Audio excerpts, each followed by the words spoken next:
Irreverent, entertaining, cool. You're listening to LA Talk Radio.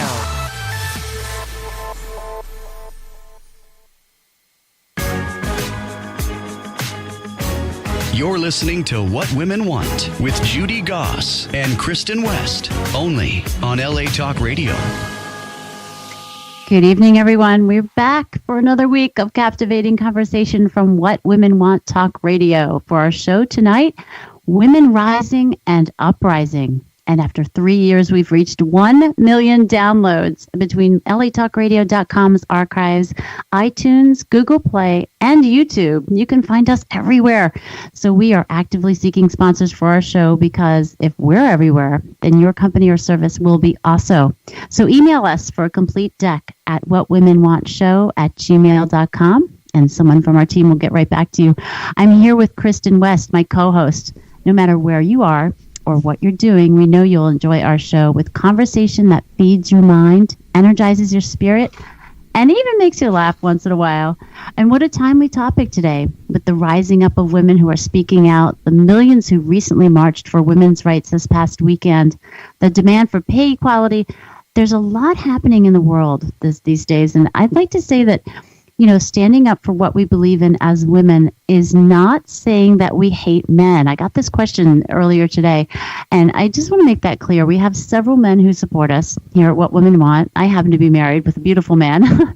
And, the rise of women is about women. It's about embracing our power, taking a stand on issues where we weren't heard before or heard necessarily too well, speaking up where we were afraid to, and, I'd really like to take this momentum and show you all as listeners how we can become actively involved in this women's movement.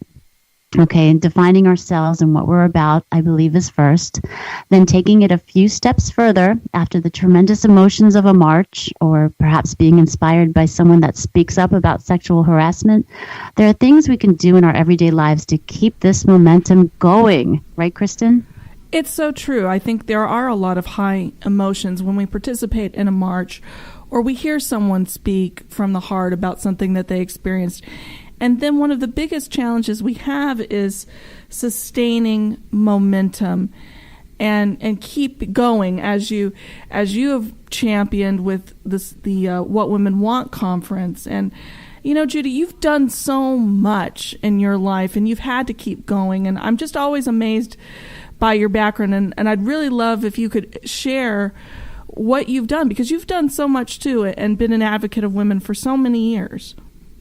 Oh, thank you so much, Kristin. And I'm so excited to say that our next national conference, our second annual national, I can say it's annual, right, because it's every year, What Women Want National Conference is going to be October 19th through 21st in this year.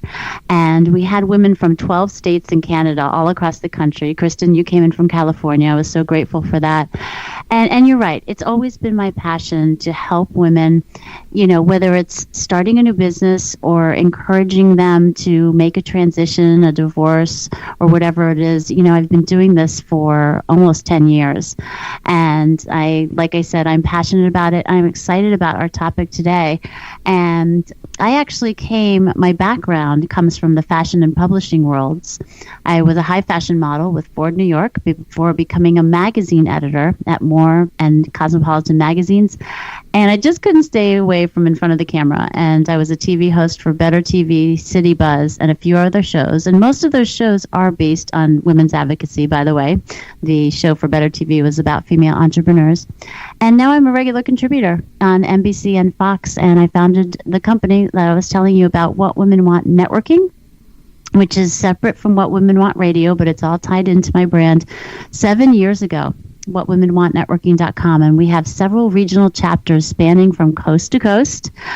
And I'm also a St. Martin's Press author, and the most important job of all, I'm the mom of teenage twin girls, and there are a lot of hormones in my house, let me tell you. And Kristin, I am just always so impressed with your resume, that you're an award-winning actress, but not only that, an award-winning screenwriter and producer. and I'm sure you probably directed, something here and there, or you're delving into that too. You're a host, and gosh, the list goes on and on. Tell us a little bit about you two. Well, right now I have 2 films coming out hopefully this year. The Lich, which is a horror comedy by James Balsamo. And then I also have Hell's Kitty, hopefully coming to theaters soon as well. That was directed by Nick Tana and has a lot of your favorite horror stars in it. And some of the time I'm getting killed, and some of the time I'm doing the killing, and I have to be deeply in touch with my warrior goddess within. So I'm really excited to talk to HeatherAsh about that. She's coming up soon, and I also do host. I'm currently hosting Horror Talk with Kristin West, which our first few episodes are now up on YouTube, and we're up on YouTube and IMDb too. So check me out on IMDb, check our show out on IMDb, check Judy out on IMDb, everyone. She's on IMDb. We're so excited about that. I know, it is very exciting. A lot of things are going on, and you also have, you're in touch with your inner warrior goddess from all the successful projects that you've done, and the movies that you're in. I mean, it's such quality with the movie. I know we interviewed Yelena De Leon and Luis Iga, is that his name, about their horror film. Which these films, movies I used to think of as so differently, honestly, before I got to know all of you. And there's films about, very important topics like diversity. One film I know is about, and other films that teach lessons. And they're actually, horror comedy, yeah, they're horror films or whatever it is. But there's so much more than that. So I'm very proud to, know all of you and be a part of all that. And let's bring on HeatherAsh Amara, because she is a leader in mindfulness, empowerment, and shamanism. She's the author of The Toltec Path to Transformation, Embracing the 4 Elements of Change, and the best-selling Warrior Goddess Training, Become the Woman You Are Meant to Be. The heart of Amara's teaching stems from her long Toltec apprenticeship and teaching partnership with Don Miguel Ruiz, the author of The 4 Agreements. Over the past 15 years, she's taught workshops and apprenticeships and trained teachers. She now travels the world working with women to integrate the feminine wisdom of the ancients into their modern lives. Welcome to the show, HeatherAsh. Thanks so much, Judy and Kristin. It's great to be here with you. Well, it's great to have you, and you must be so busy with the wave of women rising up this past year. It's definitely, there's no shortage of things to do right now. That's for sure. Tell us exactly what you do. I really help women to find their voice, their courage, their confidence, and to settle into a spiritual healing path so that they're doing their inner work so that they can help create outer transformation. And how long have you been doing it? About 30 years now. That's a long time. Oh, wow, you've been doing it for decades. Now, this is a good question to ask you. I've always wondered this. Do you think everyone has some sort of spiritual healing that needs to be addressed? I do. I feel like all of us are in different places in our life and learning how to connect to ourselves more deeply. We're in a world, we're in a culture right now that's very outer focused and very much about you should look like this or you should be like this. And so there's a healing. All of us, I believe, are in a process of coming back into intimate relationship with ourselves and who we really are rather than who we think we're supposed to be. Yeah, I'm glad you brought that up because the Women's March was this past weekend. And I truly believe, like you also, I haven't studied it as deeply, but I do believe that we all need to get in touch with that inner stillness. And that's really what you base your teachings, from what I see, from what I've read on your website, off of, is connecting with that. But I feel like something like a march, and I'm not putting it down by any means, but I feel like that's almost the opposite of going in. So you have this march and all this noise and everybody gets together, but it seems to me that that's contradictory. Is it in a way, or can we tie that into what we're finding in our inner selves? I think we need both. And so community is really, really important. we all have to do the inner work and do the stillness and do the intimacy piece with ourselves. And yet it's difficult work. And so in order to be inspired and feel held and feel supported, to have something like a march where we come together with women that we know and women that we don't know and men that are supportive brings energy and brings enthusiasm and brings that sense of fire, that the hope is that we then don't just burn that out, like, oh, I've done my march and I'm done, but that we take that energy of community and that I'm not alone, which is so important for women to really get in their bones, and then bring it back to our own personal work. Why is it so hard to get?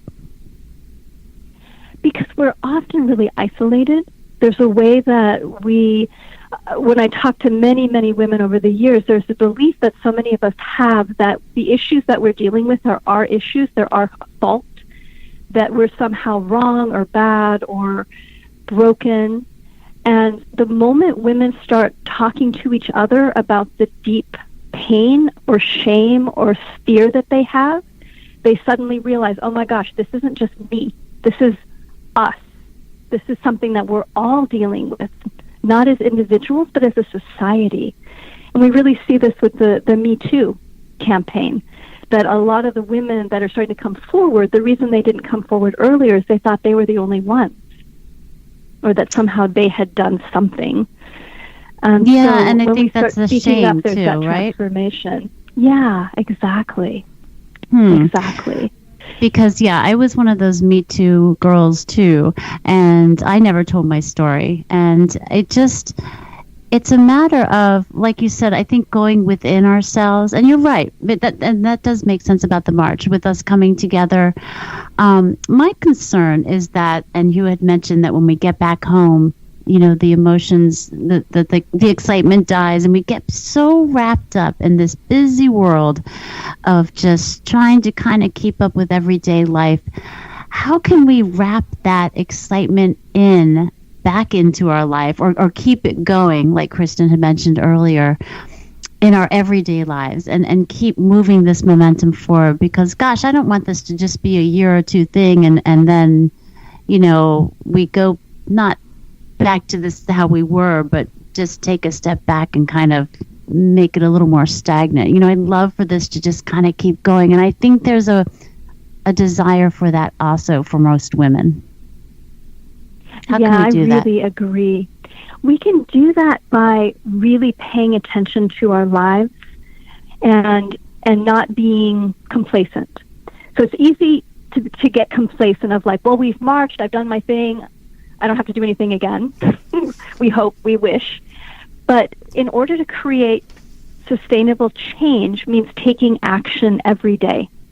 So part of the action is internal, doing our own work to get free on the inside. So how I see it is that, you know, it was only 100 years ago that women couldn't vote in this country.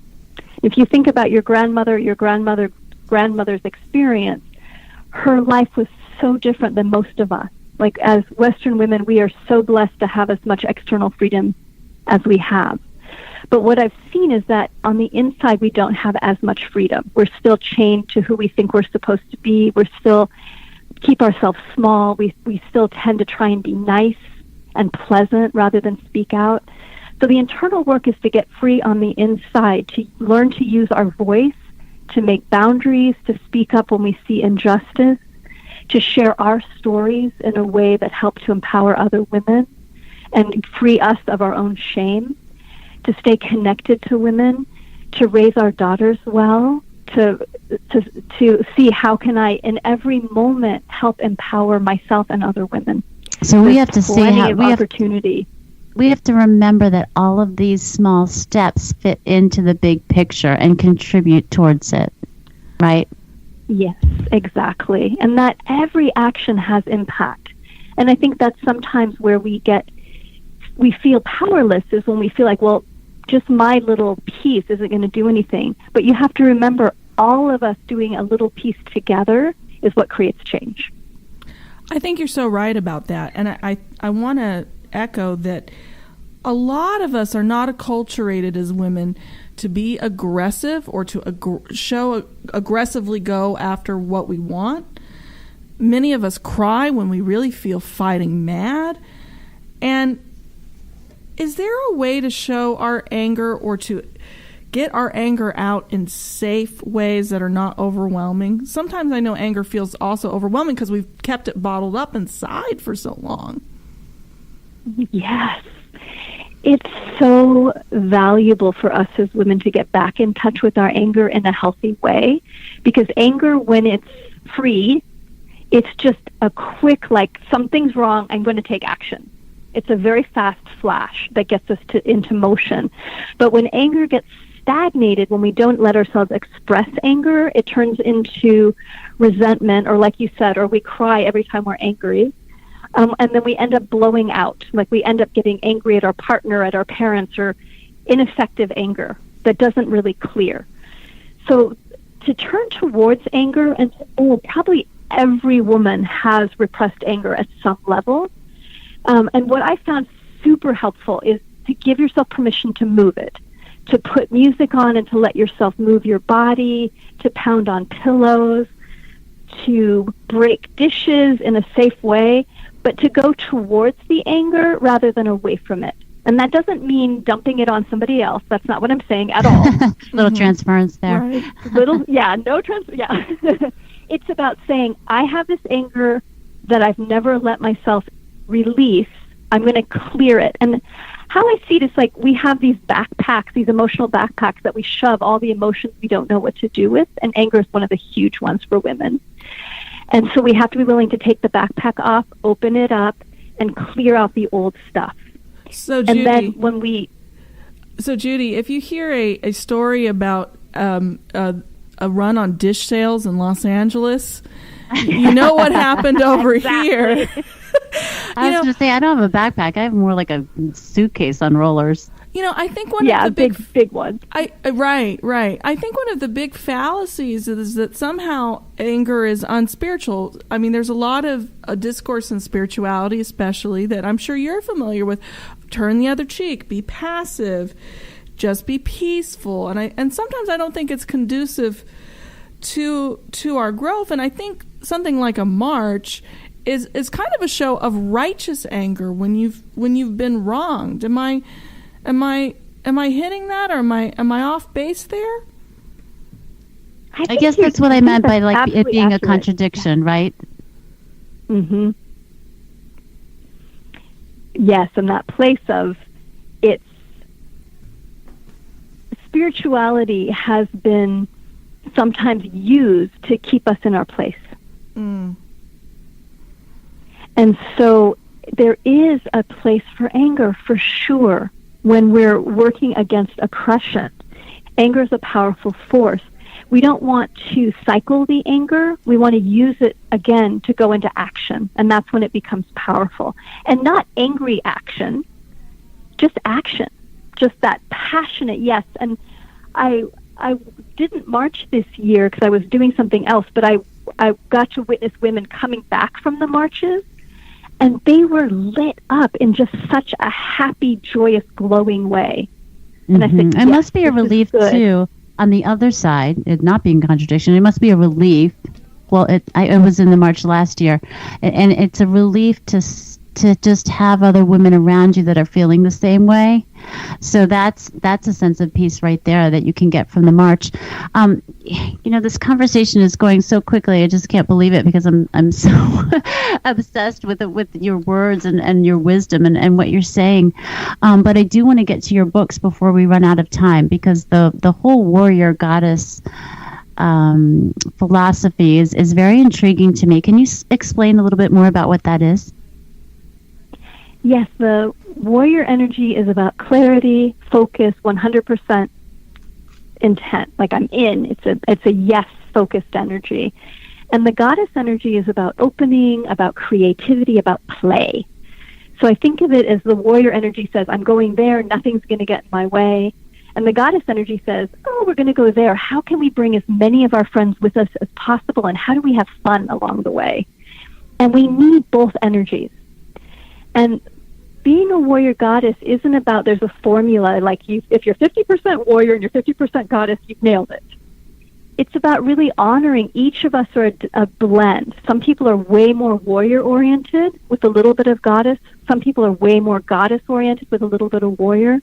But we want to learn to use both of these energies really skillfully in our lives, where they're needed, and honor where we fall on the spectrum. So I see it like the boards that are sliding back and forth, and you're stepping on one and going forward with the one at certain times, and then stepping on the other and moving in between them, and not trying to, but I guess allowing them to give you balance, or using certain ones in certain situations? Yeah, to find what's the balance that's needed in the moment. That once we know what our essence is and where we fall, once we've let go of a lot of the shells or the old roles of who we think we're supposed to be, to really find what our essence and our unique expression is, then we can be in any situation and say, oh, more warriors needed here. Or, oh, I really need to bring more goddess. That's what will help me to bridge this moment. So what are 3 things you would tell someone that wants to find that essence, that wants to go deeper and really use their inner, strength, but they don't know where to start? What are the first 3 things you would tell them to do? To start by becoming really aware of what you're thinking, what you're feeling, what's happening in your physical body without judgment. So that you're learning to witness and be curious about what's going on in your mind, what's going on in your body, and what's going on with your emotions. And to commit to yourself, to no longer abandon yourself. As women, we're amazingly versed, unfortunately, in abandoning ourselves. And so learning to become your best friend and your ally is really the second step. And then the third step, I would say, is to start to look at all the gaps in your life and bring stillness in. And by a gap, I mean you're waiting in line for a cup of coffee, or you're at the grocery store, or you're walking to the bathroom at work, or you're at a stoplight. What most of us do is we fill all those gaps up with noise, with busyness, with worry, with checking our iPhone to see if everybody still likes us. And instead, to just practice breathing and coming into the moment and getting quiet. And when we do that, what we do is we tap back into our intuition. We rest back into our bodies, and we become a lot more creative in our lives. You hear that, Kristin? We got to put down the phone once in a while. Yeah. except when we're tweeting about something that gives us righteous anger, and then no, but it's valuable information because we sometimes we're driven to distraction, and when we're driven to distraction, that small quiet voice in ourselves just really doesn't get heard, or we don't notice something important. And getting quiet is an important thing. I totally agree with that. Yeah, it's so true, and it's a practice. It's so easy to put our attention outside, and learning to train ourselves with love, like, come back, sweetie, come on back, is so the way to go. So you literally are saying we should talk to ourselves and tell ourselves things. I found that to be super helpful, because the truth is we're talking to ourselves all the time, and when you start to pay attention to your mind, I know when I first started doing this work and started paying attention to what my thoughts were, I was horrified. Because I was like, I am so mean to myself, and I'm so judgmental, and I'm so comparing myself constantly. And it took years to come back to being kind, just being kind to myself. And I've talked to a lot of women that have the same issue. And so even out loud, talking to yourself, starting a new pattern of being gentle and kind is incredibly powerful rewire that will. Well, that makes a lot of sense, because I think, and you're right, naturally we are hard on ourselves. Like if we drop something or do something wrong, it's like, oh, you dumb shit, kind of type of thing. Why did you do that? And then when we do something that is, a positive thing, or something that's, we should be rewarding ourselves for, we don't say, Oh, good job, Jude. You know, and I believe you're right on that. Now, HeatherAsh, I just really appreciate you taking the time to come on the show. I'd love to know where we can get a hold of you, where people can find out more about your books and what you're doing. Yeah, thank you. My website's HeatherAshAmara.com. Lots of free resources and blessings on that website. And you can also find me on Facebook at HeatherAsh.Amara. Yeah, I love the blog on your website, too. Really interesting. Thank you so much again for coming on the show, HeatherAsh. Thanks so much. Take good care. Kristen, you want to bring on Alzerina? I do want to bring Alzerina on. She was born and raised in a small village on the Isle of Santo Antão, Cape Verde. And Alzerina received her first sewing lessons from her mom at age 4, waking up her lifelong passion for creating beauty. Alzerina left Cape Verde for Paris in the early 1990s, where she learned the craft of jewelry making while she was living in Paris. And she fell in love with Daniel Swarovski brand, and it was at this time that the idea of becoming a jewelry designer blossomed. And she has this great quote I want to share. She says, "One of my main goals is to mentor children and women all over the world, especially in Africa, to follow their dreams. I want to guide underprivileged children and women on the right path through education and the proper opportunities they deserve. I would love to create a positive change within the society itself." Alzerina, what a beautiful quote. Thank you for coming on the show. Well, thank you, Christy and Judy, for having me. It's really a pleasure to be a part of your radio show today. Well, it is our honor and privilege, and I'm so fascinated about your journey because you have been on many journeys in life, and so you started, I understand, at age 4 sewing, and that cultivated your love of beauty, and you started making jewelry later. How did you get started making jewelry? Well, I left Cape Verde searching for a better life because my mom was a single mother of 5 and didn't had any, let's say, if we would have breakfast, we would not have lunch or maybe dinner. So my goal was really to try to leave Cape Verde or even the little island itself, and to be able to give my mom a 3 meal a day. And so left to Paris, where I started working as a cleaning woman, and really didn't, I mean, it was not my thing because I never had a chance. I didn't learn how to clean houses or clean someone's home in Cape Verde. So I got lucky working for Rose Marie Le Gallet, which was, she was the directress of Daniel Swarovski in Paris at the time, and she looked at me, she said, "You don't know how to clean, don't you?" And I said, "No." And from there she said, "Listen, take my dog and come to my office. I'm going to show you something." So I went to Daniel Swarovski at the time, and she asked me to put a dress. I put a dress on. It was the most heaviest dress I ever wear in my life, all done with Swarovski crystals. So I felt really like a princess, and it was something that I think I had seen in my life as a kid.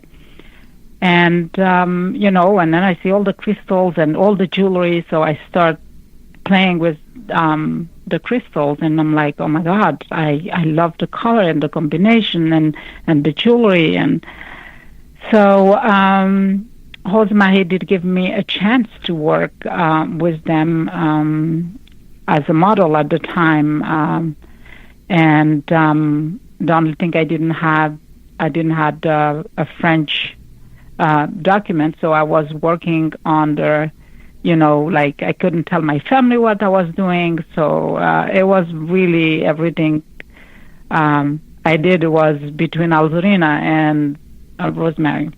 My goodness. And then I got married in 1997. I told my husband at the time that I really wanted to experience more. I had this big vision, and Paris I was feeling that Paris was too small for me. And he started laughing because he said, "Are you kidding me? You just came from Africa and you're telling me Paris is small." But, I had this desire to find out more and learn more and explore. And so we decided to come to New York. And while I was here, I started making jewelry. My first jewelry making kit was donated by Daniel Swarovski, and I started making my jewelry as a hobby, being a mom and a wife, and that's when I noticed I had something, and people love my creation. So I said, okay, you know what? I will try this. That's so amazing that you started off and I'm sorry I mispronounced that earlier. My second language is Spanish, so I saw that and I just assumed it was Cape Verde, not Cape Verde. But you came from this small village. Your mother was struggling, and you left to the first big city, Paris, and just had this happenstance to work for this person who really empowered you and saw talent in you. And it's amazing to think about that story. And then Paris was not big enough for you, so you went to the Big Apple. Immigration, it's a hot button issue. You emigrated from Africa, and you've lived in Paris, France, and now you're living in the U.S. What do you think people, especially people, should know about what it's like to be a woman who's emigrating? I think there's a lot of talk about immigration, but we don't hear enough about the stories of women like yourself. Yes, definitely. When you hear people judging, for example, immigrant coming from Africa, they don't know the story. They don't know their family. They don't know what they are going through. And if we all leave our home, our country, it's because we're looking for a better life and a way to give our family something better.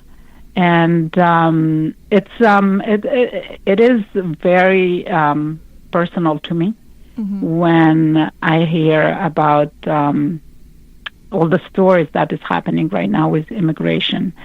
I think that it's easy to talk about immigrants, especially African, or to say, oh, they shouldn't be here, or they shouldn't be anywhere, because if they should not be in the U.S., they should not be anywhere, right?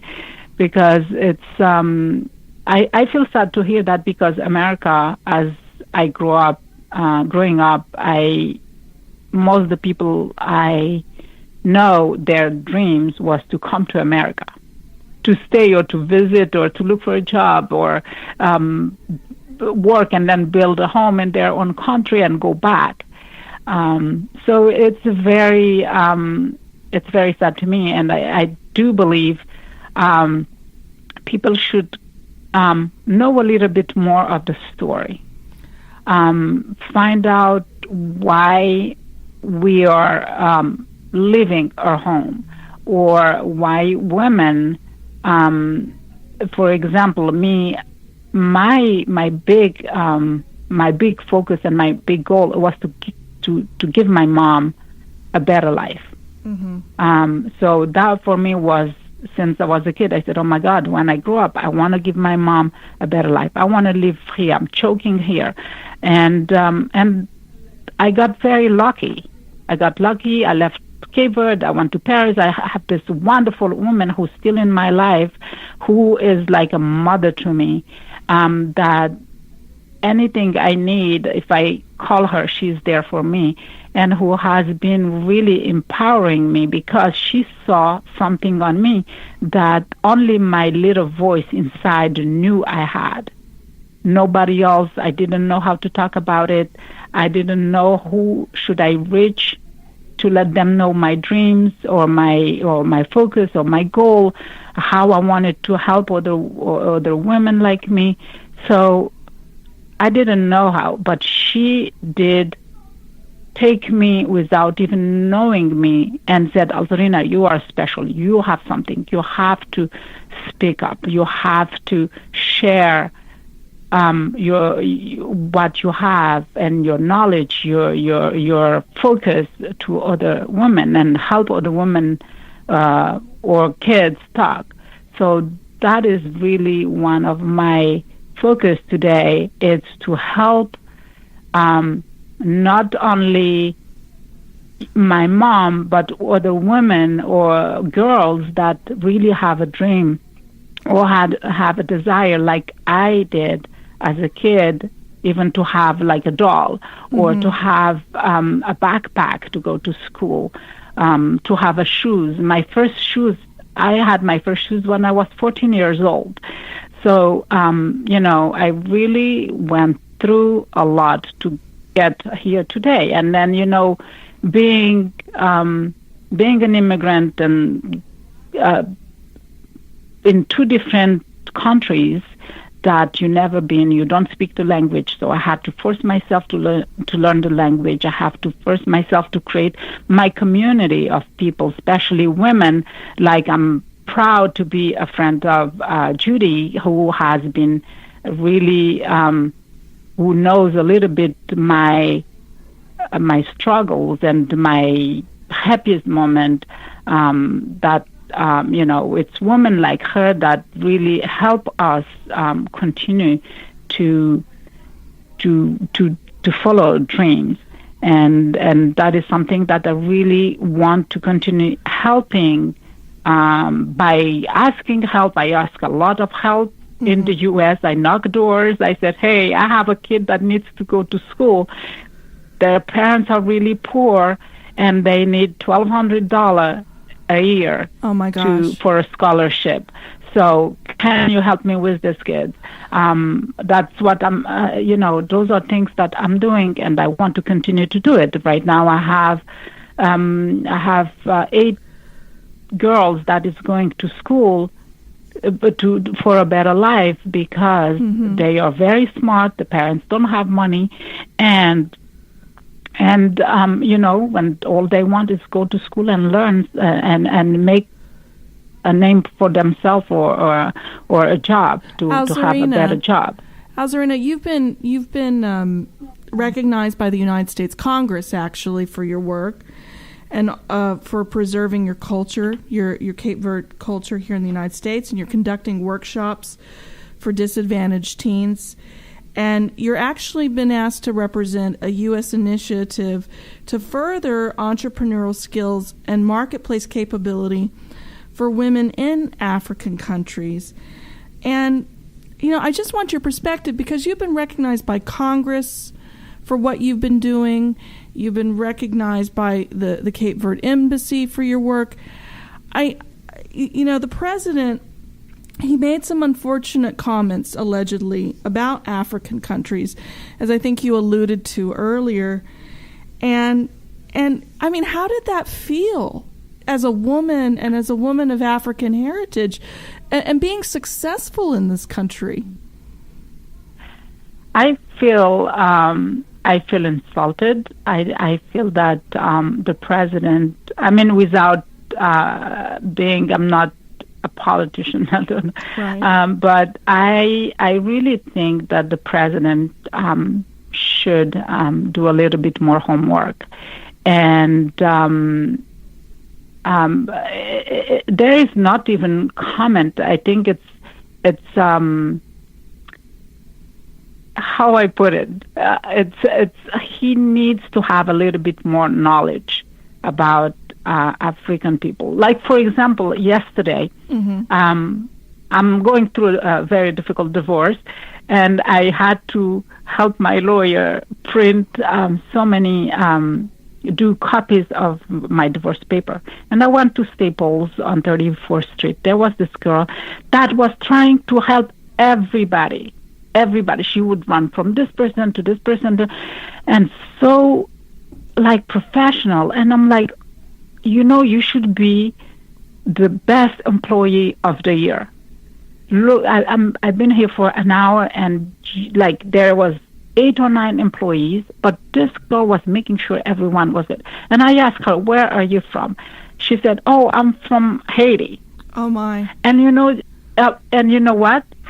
That was the first thing that hit into my mind and my heart. I'm like, look at this girl. She's in the United States. I don't know if she's a U.S. citizen or not, but she is.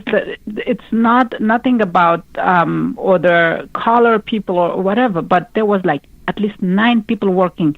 But you had to see how she was running and making sure everybody was doing okay. Right. And I'm like, those are things that I see on immigrant people. Mm-hmm. They come to this country, and all they want, they are happy to be here. They are making sure that the opportunity that they got, they show people how happy they are and how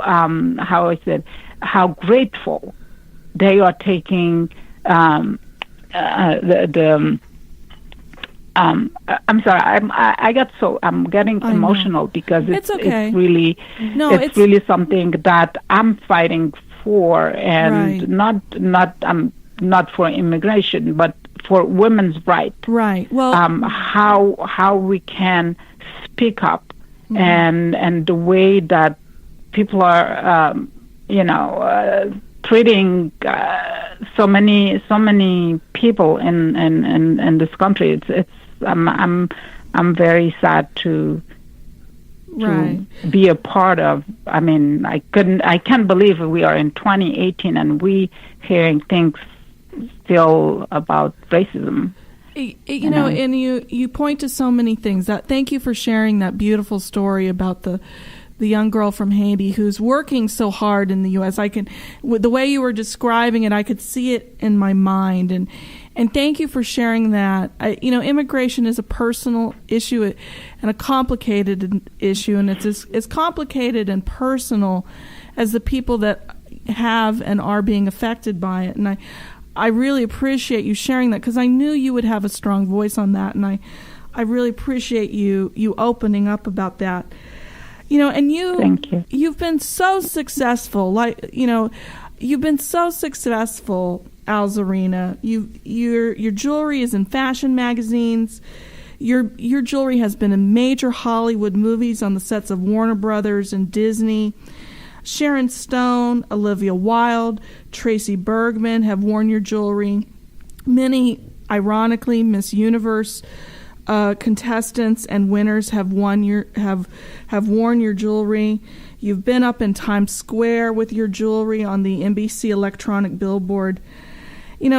People would say that you're living the dream, and after having all these famous celebrities wear your jewels, week after week, Judy's been talking about your jewelry, and Judy has the best taste in the world. Thank you. And I want to know, Alzerina, what's your next big dream? What's the next big thing for you? Because you have such a big heart and a big spirit and a tremendous work ethic and a big voice. What's your next big dream? Well, my next big dream is something very personal. Get through a divorce and focus on my company and my kids in Africa that need a voice, that actually need me and other people to join my hand and to offer them a better life. For example, kids in Africa that have been raped by family itself. So that is something that I'm fighting against, family rape in the home. So and also mental abuse, because I am myself a survivor of mental abuse for so many years. So I really want women to know that it's not their fault, that we have a husband or even a wife that abuse us mentally and make you really go down on yourself and ask questions. And for me, what really have saved me or helping me through this mental abuse for so many years, it's going back to my childhood and said, even though I didn't had a breakfast or dinner or 3 meals a day, but I was a happy kid. And that helps me, did help me for so many years. Yeah, so, I was just going to say, Alzerina, we're quickly running out of time, but I do want to interject in there that, you said you were lucky, and absolutely you were fortunate to have the experiences you did and the people that you met. But, talk about women rising and uprising. You really rose up and made those opportunities happen. You might have had good luck meeting, the designer in Paris or here and there along the way, but to go from that small island, you made a decision early on, whether you knew it or not, and you made a lot of those things happen, and that's part of our conversation about purposeful living and women rising up and making things happen, and kudos to you for all that. And oh my gosh, I'm getting the time limit from my sound engineer. Alzerina, quickly before we run out of time, your website is alzerinajewelry.com, correct? It's just www.alzerina.com. Alzerina.com. Okay. Alzerina.com. And that's right. I wear a ton of your jewelry. I'm still waiting for that necklace that I pointed out last month, that I actually want to get a couple of them, the layered necklaces. Everything you do is so beautiful. And as well inside, and that's what I've been so impressed with you over the years, of how you handle things and how you went through your divorce, how you approach things. It's very honorable, and just congratulations on who you are and everything that you do. Thank you, Judy. You have been really a good inspiration to me too. You have really been helped in some ways, So I thank you. Oh, please. It's my pleasure, and I appreciate you taking the time to come on the show. And for next week, everyone else, we will be talking with world champion athlete Siri Lindley and finding out about the unlikelihood of her winning any kind of race when she was younger. But she did, in fact, become a world champion several times over. She's now a motivational speaker. And also, Amy Lyle is back on the show. We're so excited to have her back. Her book of failures is a bestseller, and she has a ton of things to say about failing forward. So remember, subscribe to us on YouTube. Don't miss even one show. Go to whatwomenwantradio.com for more information, and we will see you next week. You're listening to What Women Want with Judy Goss and Kristin West, only on LA Talk Radio.